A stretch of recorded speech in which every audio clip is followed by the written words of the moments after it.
Of all the characters in the original trilogy, none exemplify wisdom and spiritual mastery like Jedi Master Yoda. Yoda is one of the few featured aliens in Star Wars, yet he engenders more genuine affection and admiration than probably any other character. Let's take a closer look at the teachings of Yoda and what we, as fans of the trilogy, can draw from them.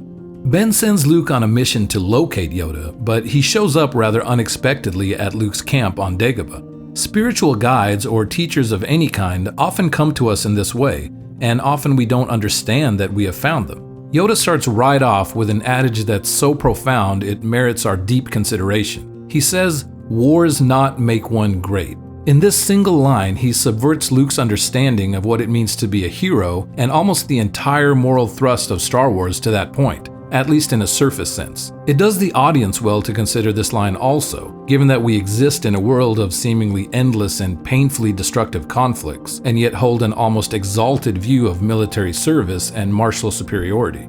Simple truths like Yoda's statement are often the most profound and take us the longest to fully grasp.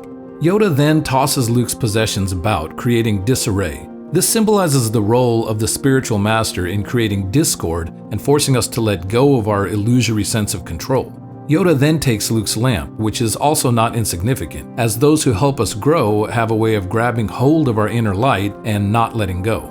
Luke also labels Dagobah a slimy mud hole, but the planet actually represents his own mind, where Yoda, the personification of wisdom, resides. Yoda favors an ascetic lifestyle in the midst of nature, demonstrating the value of a minimalist approach to living. His home is even illuminated by these glowing rocks and the light of the fire. Yoda then challenges Luke's agenda in becoming a Jedi and forces him to confront his own motivations, something most of us don't do enough in our own lives. He then emphasizes the importance of patience and living in the moment and not lingering on the future or seeking satisfaction through endless adventure. He drives home the importance of commitment when on a spiritual path and warns that the inner journey can be more frightening than we realize. As Luke's training continues, Yoda teaches that true strength lies within, by channeling the Force, and does not rely on the self-destructive elements of anger, fear, and aggression. He says that these qualities come quickly but end up consuming us in the end, and reminds Luke of the fate of Darth Vader.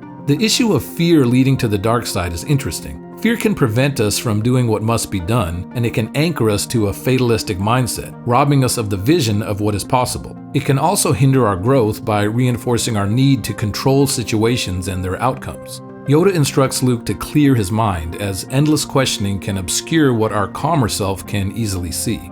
Yoda then orchestrates an illusion of sorts for Luke. I'm not so sure that the cave is actually a place strong with the dark side of the Force. I think it's more metaphorical, and Yoda simply knows it's time for Luke to assess his deeper self. He admonishes Luke that going deeper doesn't require a combative posture, but Luke ignores this. As he confronts his darker self, it's revealed that he could easily fall victim to it. The fact that he chooses to initiate a fight with it rather than leave it be demonstrates that he has a long way to go. Yoda is also showing him that hidden connections can be revealed by our deeper mind. The lesson of raising Luke's X-Wing has several embedded teachings. Yoda challenges Luke on his perception of what's possible and chastises his pessimistic attitude. He also teaches Luke that philosophical or spiritual truths don't change because of the scale of our problem, and that we must always be wholehearted in our attempts, as the concept of trying introduces doubt and saps our effort of its fullness. He illustrates that diminutive size or strength doesn't matter, and then offers his profound discourse on the Force. Yoda weaves together a philosophical tapestry of the oneness and interdependence of all life, the luminous nature of self beyond the physical form, and the need to let these truths flow through us rather than over-engaging with the limited constructs within our minds. This lesson conveys that we must channel these concepts in the face of great challenges while evolving our perception of what is possible. We can also draw from this that nature and life are things that we must respect and take care of. The spiritual and secular value of these teachings is boundless. He concludes by demonstrating that a lack of belief undermines our progress, and we must maintain an unassailable positive outlook. In the scene where Luke sees the future, Yoda emphasizes the importance of discipline and calmness in order to see our minds clearly. In this way, we can anticipate what may come and connect with those who are gone, as distance and death are ultimately physical constructs transcended by spiritual truth. He also states that it's hard to know with certainty what will happen in the future, but we must carefully weigh our decisions and actions. When Luke is leaving Dagobah, Yoda lectures him on the balance of maintaining a spiritual path versus engaging with the world. He instructs Luke on the importance of carrying our philosophical values into the world with us, lest we fall to the darker elements of our minds, all while understanding our limitations. Although his advice on not assisting Han and Leia seems harsh, we can deduce that sometimes we must let others do what they do without interfering, especially if our path is different. And he concludes by offering that no one person is the answer to ending evil. There are always others.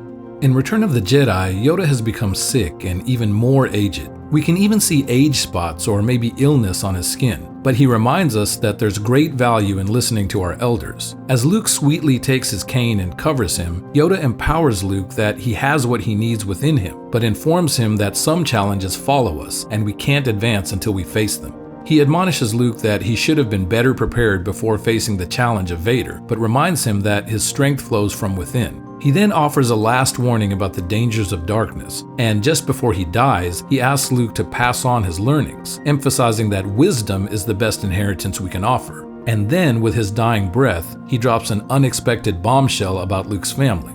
He then fades into oneness before Luke's eyes, demonstrating the truth of all of his teachings. Yoda is a rare character in myth and legend who we can connect with as a legitimate moral and spiritual mentor. His teachings offer profound wisdom that we can draw from and apply to all facets of life. Yoda is a huge part of what makes Star Wars so practically and functionally valuable. I'd like to conclude by acknowledging the incredible work of Frank Oz, Stuart Freeborn, George Lucas, Irvin Kershner, Mark Hamill, and many others who brought Yoda to life in such a timeless and authentic manner. Yoda remains as alive to me today as he did when I first saw Empire as a child in 1980. I wish you all growth and enlightenment, whatever that looks like for you. Thanks for watching, and may the Force be with you.